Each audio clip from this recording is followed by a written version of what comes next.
What up, world? It's Machiavelli the Don back with another reaction, y'all. A Diddy threatens Chopper to get him arrested if he kept trying to get his royalties. If you're new to the channel, don't forget to hit that subscribe bell. Man, it's another hot one, y'all, about Chopper YoungCity. Stay tuned. Crazy, man. So the cars that Diddy bought you wasn't in your name. It was in the company name. And then all right, and they went underwater. I lived in an area in New Orleans in the east called Mishu. It was a pretty good area too. Still is, but not as much as how it used to be. But I called them and it was like, say, bro, my car's underwater. I'm trying to get him back. Blah blah blah.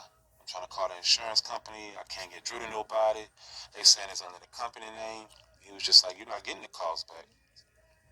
And I was like, why not? He was like, because you said you ain't want to fuck with me, right? And I was like, all right. He was like, all right, I'll at you. I said, I'll at you. That's exactly how it happened. So his mission wasn't to see me win anyway. His mission was to see what he can milk out of me, like he did the rest of the people in the band. And I just wasn't going. And the moment he realized, the city ain't going, he was just like, fuck this shit. Facts. Facts. And the crazy thing, I seen him. He did the Bad Boy reunion in Las Vegas. Um, he actually invited me. Um, the Locks was there. Mace was there. Who else was there? Total was there. He invited me, and what he said to me, he said, this before he ended up getting that situation. He seen me. He was like, "You're looking good. I'm proud of you. To keep your chin up and you're looking good. I could tell you take care of yourself well. So that's a good thing. I'm proud of you for that." He said, "But I told you it was gonna get rough, didn't I?" And one thing I want to say to him now, you're right. You told me it was gonna get rough, but it ain't no fun when the rabbit got the gun, is it? It's rough in that bit, ain't it, son? It's rough in that bit, ain't it, Diddy? I feel you. I felt that. I know how that feel. You heard me? Yeah. Ain't no fun when the rabbits got the gun. Yeah. That's the last thing he said to me. He told me it was gonna. He said, "I told you it was gonna get rough, didn't I?" I wish I can tell him right now. I told you it was gonna get rough as well, didn't Look at him now. And you wrote some of Diddy hits, right? And you ain't get paid? I? I did things behind the scene. Well, he made me sign. You know what I mean? So I can't really speak on that part. But yeah, but I did things. I wrote verses for him that sold platinum records, and courtesy of me not being over 18, you heard me. He just when I wanted to get compensated and reimbursed for my royalties, he didn't let me have it because he basically told me that you wasn't 18 anyway, and at the end of the day, you should be grateful of the situation that I gave you.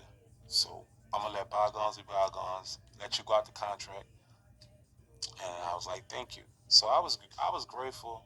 I was grateful that he let me out the contract more than even recouping the royalties from what I did behind the scenes. Because at the end of the day, I could have got in trouble for that though.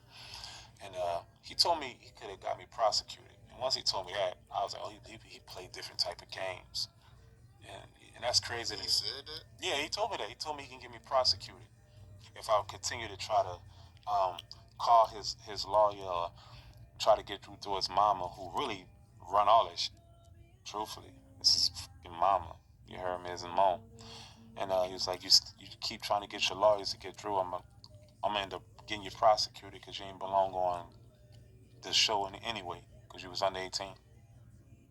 But the Cassie situation, when I seen Diddy, when I seen Diddy beating on that girl, it made me look at him so different. To me, honestly, everything was wishy-washy until people seen the video of Diddy beating that girl. That's just my. Am I lying?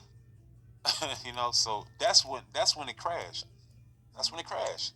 So what do you feel about it? Like, what do you think? To be honest with you, man, I still can't believe it. Seeing somebody, that iconic, crashing out like that on camera, kicking and stomping a female. Yeah, that's crazy, man. Everything I say, you can backtrack it and it all makes sense. Remember I told you that I know exactly who Chopper City is. I know who Young City is. I know who Chopper is. I know who City is. But I don't know who Kevin is. That's the problem. Did it? Jay-Z went the route of the right way to go. He went and got the wife, built the family, got it together. Out there in Malibu, well, doing it the right way. Period. So Jay did it right. Did it? He couldn't commit, could he? He couldn't commit to a woman. He couldn't slow the down. Why? Why? Why he couldn't commit? It's the same answer I gave you. Cause he know who Diddy is. But he don't know who Sean Combs is. Even though niggas is rocking the Sean John, he don't know who that person is. Cause that's the only way that you can't figure out your glitch in your matrix is if you don't know yourself. If you don't know who you are and if you don't love yourself. That's why you tend to do these unstructural things because your ego tripping. You're controlling is because you can't control your mind. You can't control yourself. So you try to control other things around you. You don't look at people like human beings no more. You look at them like items that's disposable because you don't know yourself. When you don't see the value in yourself, how are you going to see it in others? That's the problem. That's when I say the humble pie. He need the humble pie. He need to realize that you don't own the world. You're just here on borrowed time, just like the rest of us. And if you don't utilize your blessing to know that you are on borrowed time, then they're going to take time from you.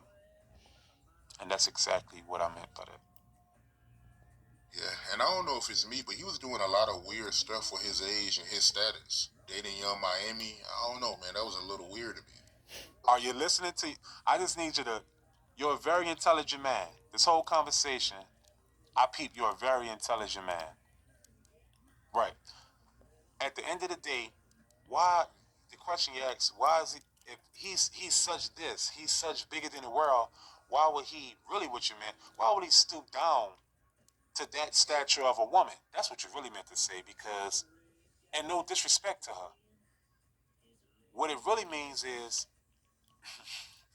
did he want to live forever young? That's all it is. He want to live forever young. He want to keep up with the wave instead of signing new artists and doing it the way the gumbo that he created. He had a strategy. Diddy had a what you call that? He had a what do you call that? Not a chemistry. He had a ingredients. Diddy had an ingredient, a certain ingredient of how he was able to succeed the way he did. Diddy said, the whole label, I'm just about to go out here and live like a young wild rich nigga. Diddy wanted to live like a young rich nigga instead of looking in the mirror and realizing exactly who he is. And that comes from you not loving yourself. I'm telling you, that's what it comes from. Self-discipline.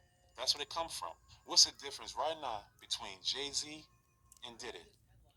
Diddy know how to focus on what he want, but he never quite focused on what he need because he feel like he can have whatever he want and need any given time he want, and that's not self-discipline. The same thing he tried to embed in us on the band and probably to every artist that was done with him is the same thing. He couldn't practice what he preached. You gotta practice what you preach, for real. And he is the product of not practicing what he preached. For real, no matter why you think it happened to me when they hit me with sex trafficking and was out there sex trafficking people. I don't even fucking know what that meant. You hear me? I wasn't out here, yeah, give me money, beating you up, and I wasn't doing no shit like that there. But at the end of the day, that's how the media portrayed me. Period. That's how they portrayed me. And now, and they dropped the charges, and I even try to get that shit clear from them. They was like, if you don't get the out face, get the so I'm like, damn. When people Google me and all that there, and they see sex trafficking, that shit don't never go away, and that's just what that is. He's like, it is what it is. And police told me that. Las Vegas police told me that. He said it is what it is. I said, but y'all didn't prosecute me. He's like, we ain't got nothing to do with that. So I realized it's a cold game. Once it's out there, it's out there. So you might as well don't try to fix it either. You might as well just clear the air and let it be what it's gonna be. Because people, regardless of how it sounds, only gonna believe what they want to see and hear anyway. You can't live your life trying to prove to people. I think if Diddy would have sat down when he got married, he did life would it would never happen to him. I believe that. I believe that. That young wild rich, young wild life, that shit for the birds. And Diddy just thought he could live forever young, and they made him sit his old ass down.